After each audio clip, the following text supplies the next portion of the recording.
Mom, I don't understand, I said, staring at the empty seats where my kids should have been sitting at my mother's birthday celebration in her New Jersey home.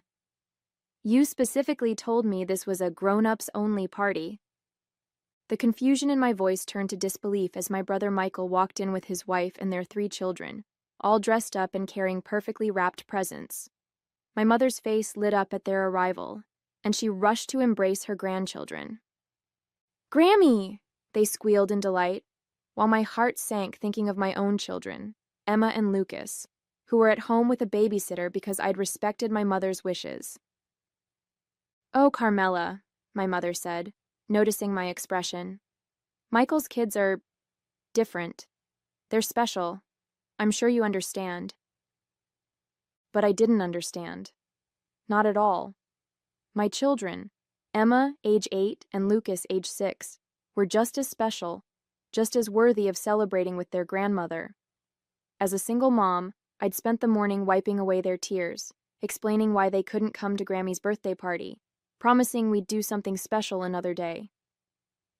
They're not different, I said quietly, my voice steady despite the storm of emotions inside. They're all your grandchildren. My brother smirked slightly, adjusting his designer tie. Come on, sis. You know your kids can be a handful. This way everyone can enjoy themselves. A handful?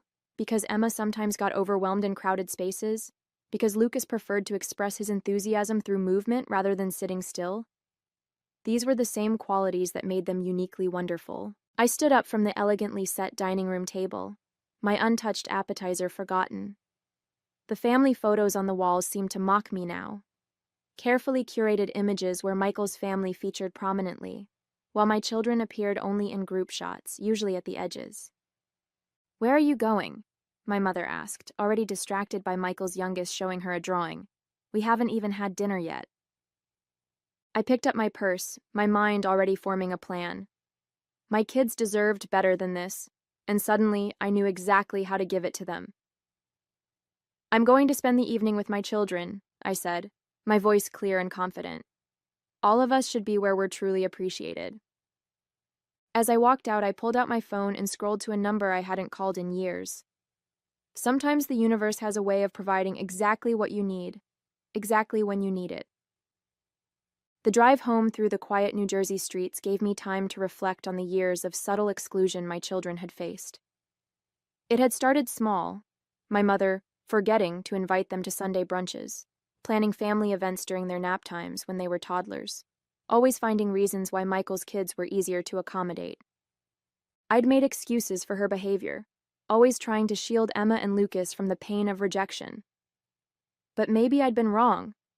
Maybe they needed to learn that when people don't appreciate you, you create your own joy elsewhere. As I pulled into our driveway, I looked again at the contact I'd found on my phone. Antonio DeMarco, Culinary Institute. Tony and I had gone to high school together, and he'd gone on to become one of New Jersey's most celebrated young chefs. His restaurant, Giardino, was always packed, and my kids had been begging to go there after seeing his cooking videos online. I dialed his number, hoping he'd remember me. The phone rang twice before a familiar voice answered. Tony, it's Carmela Martinez from Ridgewood High. Carmela, oh my God, it's been forever, how are you? The warmth in his voice brought tears to my eyes. I'm okay. Listen, I have a strange request. Are you at the restaurant tonight? I explained the situation, trying to keep my voice steady. Tony listened without interrupting, then said something that made me smile for the first time that evening. Bring them over right now. I have the perfect idea. I walked into the house to find Emma and Lucas sitting with their babysitter, Jessica, attempting to play board games, but clearly downhearted. Emma's long dark hair was pulled back in her special occasion braid. She'd done it herself, hoping until the last minute that Grammy would change her mind about the party. Mom! Lucas jumped up, his energy instantly returning. You're back early. Did Grammy miss us? The question broke my heart, but I wouldn't let them see my sadness. Instead, I grinned mysteriously.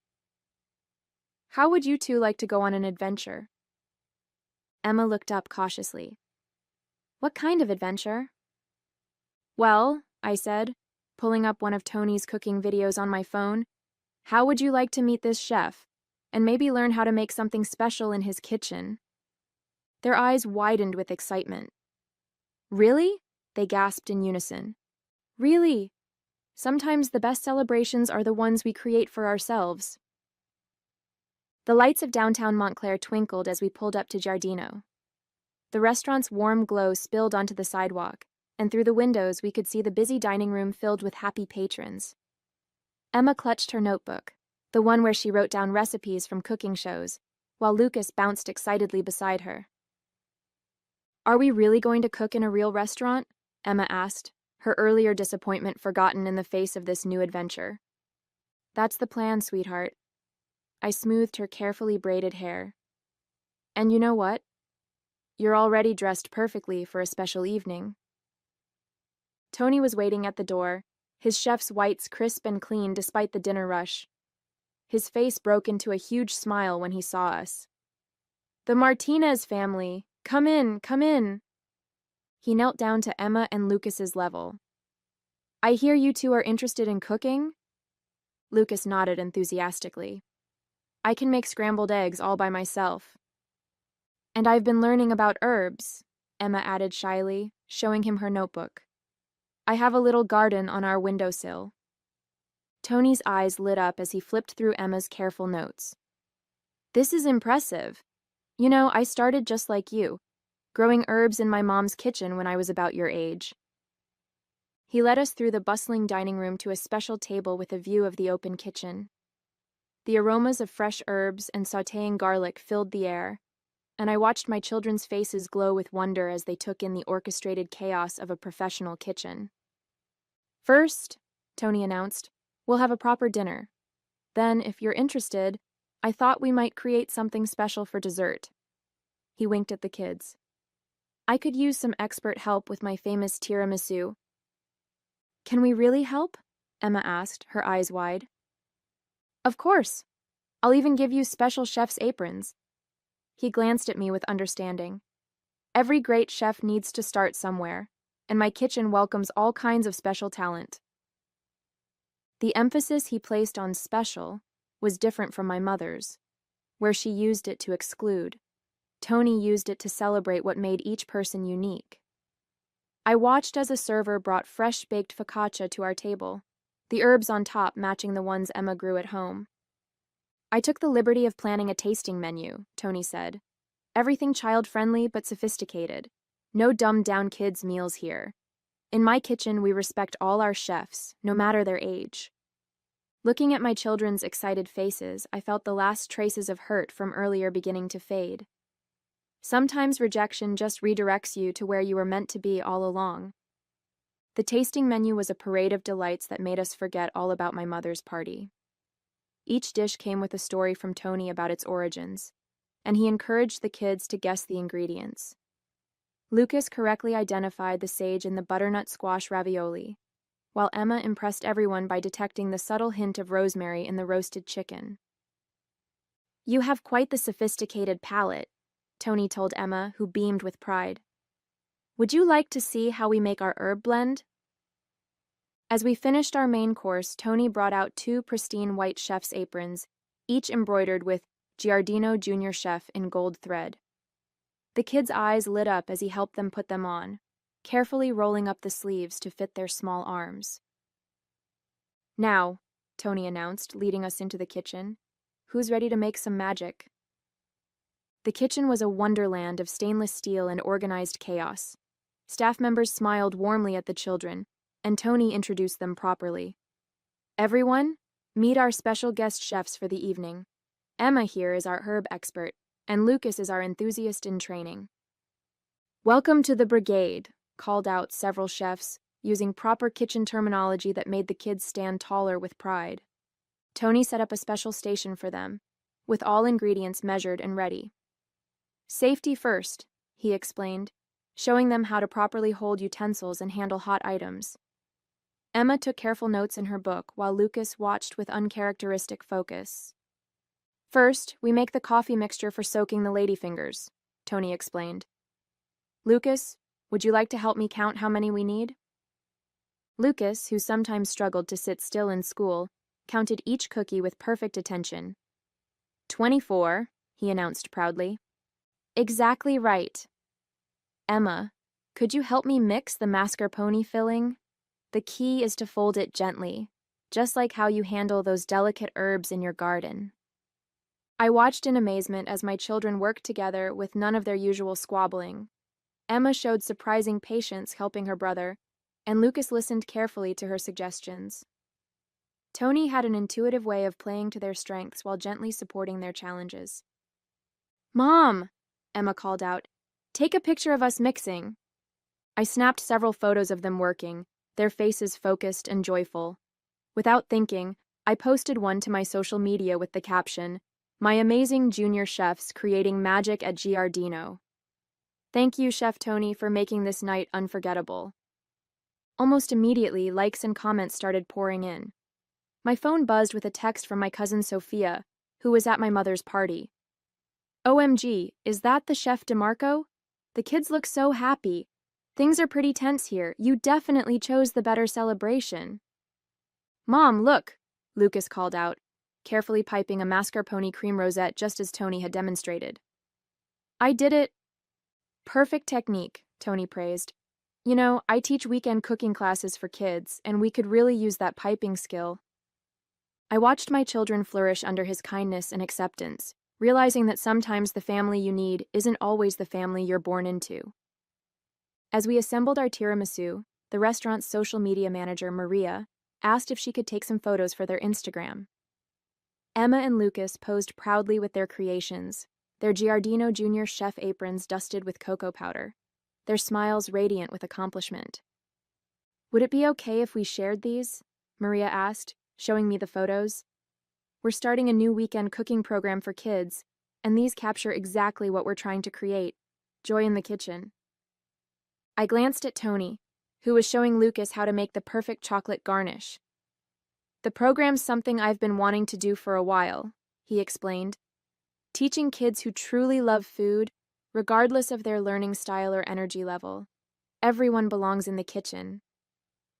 The warmth in his voice made me think of all the times my mother had excluded my children because they didn't fit her idea of proper behavior. Here, Lucas's enthusiasm was channeled into creative energy, and Emma's quiet attention to detail was celebrated rather than labeled as being too serious. Of course you can share the photos, I said to Maria, and tell me more about this cooking program. While the tiramisu chilled, Tony gave the kids a tour of the herb garden on the restaurant's rooftop terrace. The New Jersey skyline twinkled behind them as Emma excitedly identified different plants, while Lucas carefully smelled each herb, declaring which dishes they would enhance. My phone kept buzzing with notifications. The photos were spreading through our community's social networks, drawing attention not just to Giardino's upcoming program, but to the bigger question of inclusion.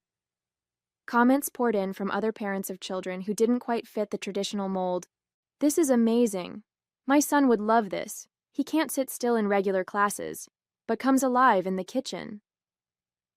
Finally, a program that celebrates different learning styles. Is there a waiting list? Even some of my mother's friends were commenting, their subtle messages clear. Wonderful to see children being appreciated for their unique gifts. Some people could learn from this. Tony joined me as I read through the responses. You know, he said thoughtfully, I struggled in traditional settings as a kid. Cooking saved me. It gave me a place where my creativity and energy were assets, not problems. That's what I want to create here. He watched as Emma patiently explained to Lucas the difference between oregano and thyme. Your children are fantastic. Emma has such a sophisticated understanding of flavors, and Lucas's enthusiasm is exactly what a kitchen needs. Would they be interested in being part of our first regular weekend class? Not just as students, Emma could help mentor younger kids about herbs, and Lucas has a natural talent for demonstrating techniques. Before I could respond, my phone lit up with a call from Michael. I declined it, watching instead as my children flourished in this space that celebrated exactly who they were.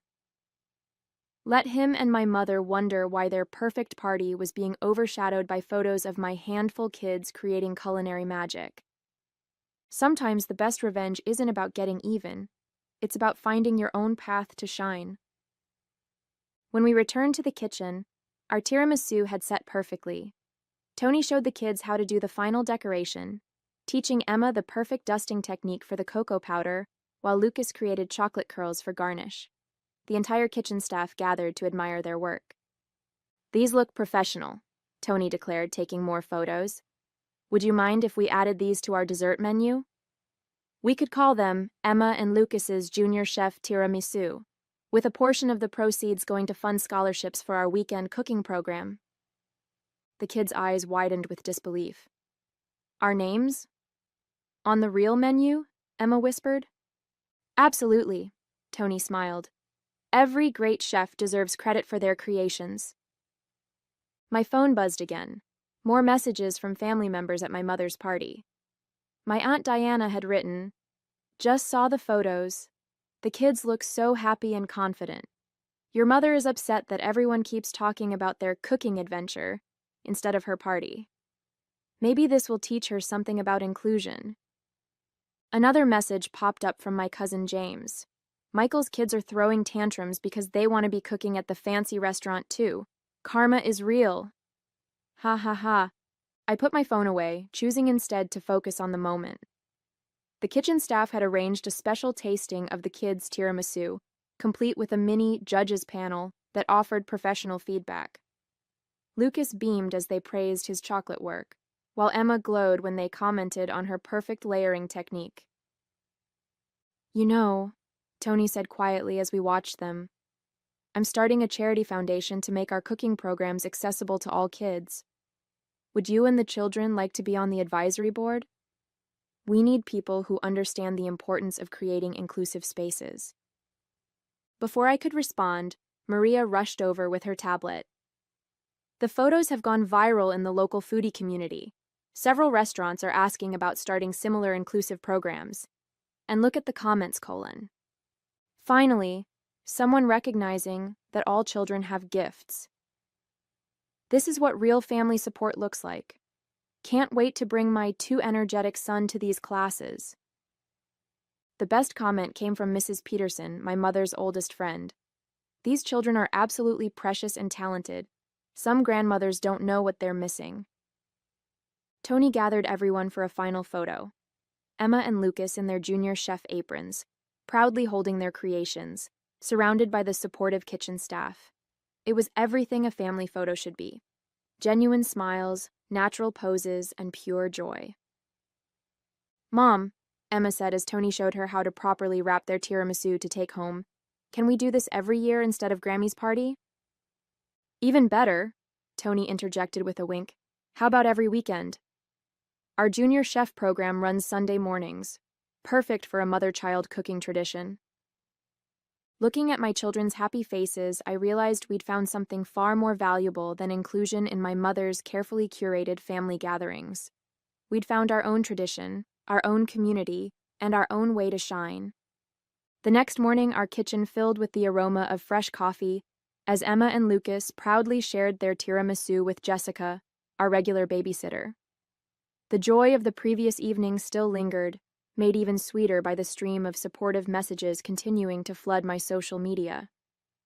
"Mrs. Martinez," Jessica said, savoring a bite. "This is amazing. I saw the photos last night. Everyone at my college is talking about Giardino's new kids program. They're saying it's going to change how restaurants think about children's cooking classes." My mother had left 3 voicemails and 5 text messages, all unopened. Instead, I focused on helping Emma plan her first herb workshop for the weekend program, while Lucas practiced his piping techniques with whipped cream on morning waffles. "Mom," Emma said thoughtfully, arranging her herb guide handouts. "I was sad about missing Grammy's party, but I think we found something better. This feels like we're making our own special thing." Lucas nodded vigorously, a dot of whipped cream on his nose. "Yeah, and Chef Tony says I can help teach the little kids how to count ingredients. He says my energy makes math more fun." The doorbell rang, It was Tony, dropping off their official junior chef jackets for the weekend program. "The first class is already full," he announced. "Turns out there are a lot of families looking for a place where their kids can just be themselves." As I watched my children try on their jackets, posing for yet another photo that would undoubtedly make its way through our community, I realized that sometimes life's sweetest moments come from creating your own celebrations rather than fighting for a place at someone else's table. 1 month later, Giardino's first official junior chef weekend program launched with Emma and Lucas, helping to welcome 15 excited children. The local newspaper covered the event, featuring a photo of my children teaching others, Emma demonstrating her herb expertise while Lucas showed younger kids how to make chocolate decorations. My mother finally stopped calling after I sent her a copy of the newspaper article with a simple note: "We found where we belong." Michael's wife reached out separately, asking if their kids could join the program. I directed her to the website like any other parent. No special treatment needed. The kitchen became our Sunday tradition. Each weekend, Emma expanded her herb garden knowledge, eventually starting a small business selling herb-growing kits to other aspiring young chefs. Lucas discovered that his boundless energy made him a natural entertainer, and his cooking demonstration videos on Giardino's social media gained a devoted following. Tony and I worked together to expand the program to other restaurants in New Jersey, creating a network of inclusive spaces where all children could discover their culinary talents. The waiting list grew longer each week, but we made sure to reserve spots for kids who, like mine, needed a place to shine in their own way. "You know what, Mom?" Emma said one Sunday as we prepared for another class. "I don't feel sad about Grammy's parties anymore. We made something better." Lucas looked up from his chocolate piping. "Yeah, and we get to share it with everyone." That's the thing about exclusion. Sometimes it leads you exactly where you were meant to be all along.